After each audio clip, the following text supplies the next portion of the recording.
स्वाति खब to all. आज हम स्टार्ट करने वाले हैं ओनली फ्रेंड्स ड्रीम ऑन का एपिसोड 3। तो एपिसोड 3 की स्टार्टिंग में हमें ये दिखता है कि मतलब 1 साल पहले का फ्लैशबैक दिखाते हैं, जिसमें डीन जो है वो टुआ को ज़बरदस्ती बाहर लेके आता है, क्योंकि टुआ ऑलरेडी ड्रंक होता है। वो कहता है नहीं मुझे घर जाना है, बार बार बोलता रहता है, लेकिन डीन उसको लेके आ जाता है। और उसी टाइम वहाँ पे वो देखता है कि जैक भी है, तो जैक इन दोनों को अपनी तरफ बुलाता है। जैक अपने उसी फ्रेंड के साथ होता है, अमेरिकन बॉय बॉस्टन, जिसके बारे में हमने लास्ट एपिसोड में बात की थी, एपिसोड 2 में। तो बॉस्टन भी वहाँ पे होता है। वहाँ पे जो जैक है वो डीन का और टुआ का इंट्रोडक्शन बॉस्टन से करवाता है। तो बॉस्टन बोलता है क्या हुआ, तुम अपने बॉयफ्रेंड को नहीं लेके आए? तो जो वो जो टुआ है वो कहता है, सॉरी जो डीन है वो कहता है इसका कोई बॉयफ्रेंड है ही नहीं, इसकी मदद कर दो एक बनवाने में। उसके बाद जो जैक और डीन है वो दोनों अपने लिए ड्रिंक्स लेने चले जाते हैं, और जो टुआ है वो बॉस्टन के साथ अकेले होता है। बॉस्टन कहता है ये लो मेरी ड्रिंक पी लो, और अगर तुम ड्रंक भी हो गए तो मैं तुम्हारा ध्यान रखूँगा, तुम टेंशन मत लो। तो जो टुआ है वो ड्रिंक पी भी लेता है। ओके, फिर नेक्स्ट सीन में जो बॉस्टन है और जो टुआ है वो हुकअप कर चुके होते हैं बेड पे। तो उसके बाद जो टुआ है वो जो बॉस्टन है उसके लैप पे लेटा होता है, बॉस्टन अपने बेड पे बैठा होता है। तो उसके बाद जो बॉस्टन है वो कहता है कि 1 मिनट ऐसे ही पोस्ट रखे रहना, मुझे तुम्हारी फ़ोटो लेनी है। तो कहता है फ़ोटो किस लिए? तो उसके बाद जो बॉस्टन है वो कहता है कि मुझे हुकअप करने के बाद मैं फ़ोटो लेना एज अ मोमेंट, मेमोरीज रखना पसंद करता हूँ।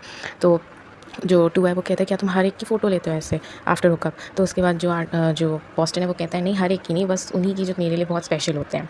उसके बाद सब लोग मतलब जो फ़ोटो शूट होता है अपने पोस्टर के लिए, ड्रामा के लिए, सब लोग करवा रहे होते हैं। तो बॉस्टन वो कर रहा होता है। फिर नेक्स्ट सीन में जो डीन है वो टुआ से बोलता है क्या तुम अपने फर्स्ट को देख के, मतलब अपने जो फर्स्ट एक्स बॉयफ्रेंड है उसको देख के खुश हो? तो कहता है खैर छोड़ो, मुझे उस बारे में बात नहीं करनी है।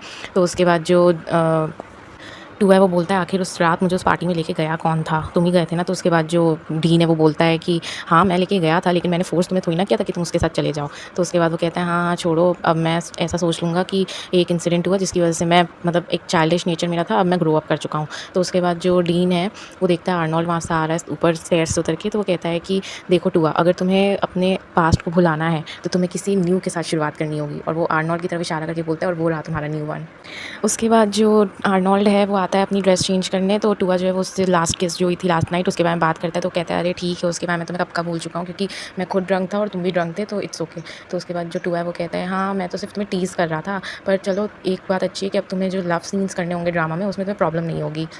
उसके बाद नेक्स्ट सीन में जो रोम होता है वो अपना लंच करने जा रहा होता है। उसी टाइम वहाँ पे राफ़ी आ जाता है। राफ़ी अपने लिए खाना ढूंढ रहा होता है, क्योंकि सारा खाना सी फूड था और सी फूड से उसे रैश हो जाते हैं, इसलिए वो नहीं खा पाता है। तो उसके बाद वो कहता है कि मैं अपने लिए कुछ और ऑर्डर कर लूँगा। तो जो रोम है वो कहता है नहीं, सब किसी को यहाँ पता नहीं है कि तुम्हें सी फूड से रैश हो जाते हैं, तो अगर तुम कुछ और ऑर्डर करोगे तो लोगों को बुरा लगेगा, तुम मेरा चिकन वाला खा लो, मैं तो सी फूड वाला खा सकता हूँ। तो वो फिर चिकन वाला खाने लगता है और जो रोम है वो सी फूड वाला खाता है। उसके बाद वो लोग जो राफ़ी होता है वो खा रहा होता है। उसी टाइम वहाँ पे जो रोम है वो आता है पानी की बॉटल लेके साथ में। वो कहता है कि क्या तुम इसके बाद मेरे साथ स्विमिंग के लिए चलोगे फॉर वर्कआउट? तो जो वो राफ़ी है वो रिप्लाई दे उससे पहले वो बोलता है कि और वैसे भी हमारा जो 1 नाइट स्टैंड नहीं, फिर वो बोलता है नहीं हमारा 1 नाइट नहीं, हमारे जो 2 नाइट स्टैंड्स थे वो हमारे बीच में ही रहेगा, उसके बारे में किसी और को पता नहीं चलेगा। नेक्स्ट सीन में जो जैक होता है वो स्मोकिंग कर रहा होता है। वहाँ पे डीन आता है, वो कहता है तुमने बॉस्टन को क्यों बुलाया? तो उसके बाद जो जैक है वो कहता है मैंने बॉस्टन को इसलिए बुलाया क्योंकि तुम्हें पता है कि मैंने शूट के लिए उसे बुलाया, मेरा फ्रेंड है अच्छा। तो उसके बाद जो डीन है वो कहता है तुम्हें नहीं पता कि उसने टुआ के साथ क्या क्या किया है? तो उसके बाद जो मतलब उसने टुआ के साथ क्या क्या किया है वो सब बताता है कि उसने उसके साथ क्या बिहेव किया, कैसे उसने उसकी इंसल्ट किया एंड ऑल। तो जो जैक है वो कहता है आर यू सीरियस, मुझे तो पता ही नहीं था। तो उसके बाद जो डीन है वो कहता है हाँ तो अब तुम साफ साफ उसे बोल देना कि शूट के बाद वो अपने रास्ते और हम सब अपने रास्ते। तो उसके बाद जो जैक है वो कहता है ऐसा नहीं हो सकता, क्योंकि मैंने उससे कहा है कि वो हमारा पोस्टर का फ़ोटो शूट तो करेगा, साथ साथ वो हमारे बिहाइंड द सीन्स का भी फ़ोटो शूट करेगा, और मैंने उसको ज़बान दी, मैं उस ऐसे पीछे नहीं मुकर सकता हूँ। नेक्स्ट सीन में जो टुआ है वो अपने आउटफिट्स के साथ काम कर रहा होता है। उसी टाइम वहाँ पे बॉस्टन आ जाता है और वो कहता है कि इस आउटफिट्स बहुत अच्छे। वो कहता है हाँ। उसके बाद जो बॉस्टन है वो कहता है अभी भी गुस्सा हो क्या मेरे से? तो कहता है नहीं मैं क्यों गुस्सा होऊंगा। तो उसके बाद जो बॉस्टन है वो कहता है कि देखो अगर तुम्हारा कोई फर्स्ट बॉयफ्रेंड है, एक्स बॉयफ्रेंड, तो उसको भूलना बहुत मुश्किल होता है, और सबसे ज़्यादा मुश्किल तो तब होता है जब वो तुमसे बार में मिला हो और तुम्हारी सेटिंग उससे बार में हुई हो। उसके बाद जो टुआ है वो कहता है किसने कहा कि मैंने तुम्हें सेट किया था बार में? वहाँ पे बार में तुमसे भी ज़्यादा अच्छे लोग थे। तो उसके बाद जो बॉस्टन है वो कहता है इसका मतलब तुम किसी और के साथ हो अभी रिलेशनशिप में। उसके बाद टुआ वहाँ से जा रहा होता है, वो उसको स्टेयर्स के पास धक्का दे देता है बॉस्टन, और उसके वो एकदम कवर कर लेता है कि वो जा ना सके, और उसको बोलता है कि चलो हम लोग अपना पास भूल जाते हैं और जो भी हुआ है उसको सब रफू चक्कर कर देते हैं और फ्रेश से स्टार्ट करते हैं, क्योंकि एक दूसरे के साथ हम अच्छा बिहेव करते हैं। वो कहता है बॉस्टन कि तुम्हें आंसर अभी देने की ज़रूरत नहीं है, तुम आंसर बाद में भी दे सकते हो, बस मैं इतना कहना चाहता हूँ। फिर वो ये कह के उसके कान के पास जाता है, कहता है कि आई एम कोटिंग यू, मतलब मैं अब तुम्हें मतलब अपना बॉयफ्रेंड बनाने के लिए फिर से ट्राई करूँगा।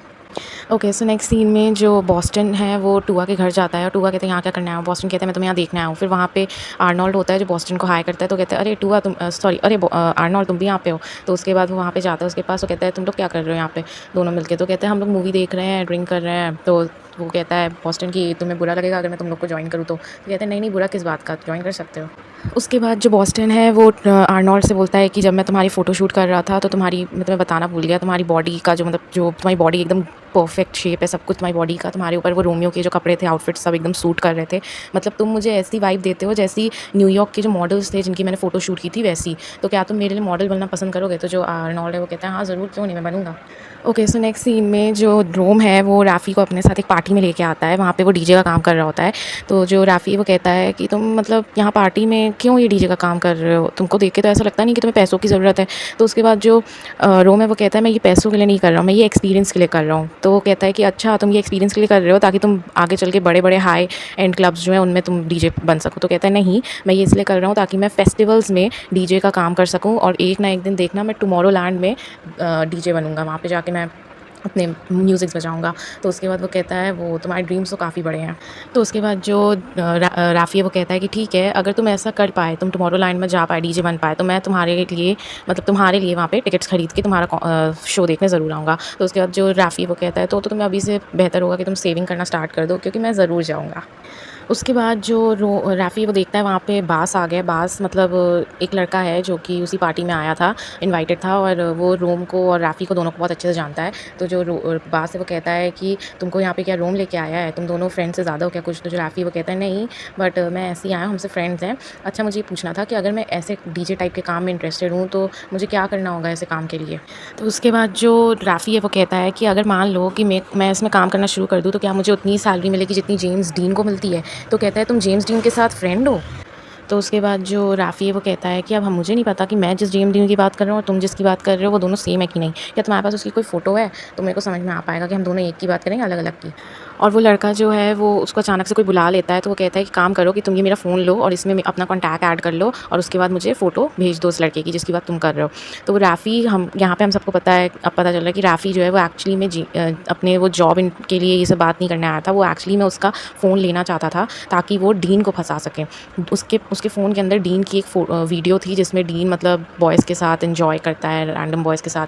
तो वो वैसी वीडियो फ़ौरन अपने पहले तो अपना कॉन्टैक्ट ऐड करता है उसके फ़ोन में, फिर उसके फ़ोन से अपने थ्रू अपने पास भेजता है और उसके बाद अनसेंड फॉर बास कर देता है।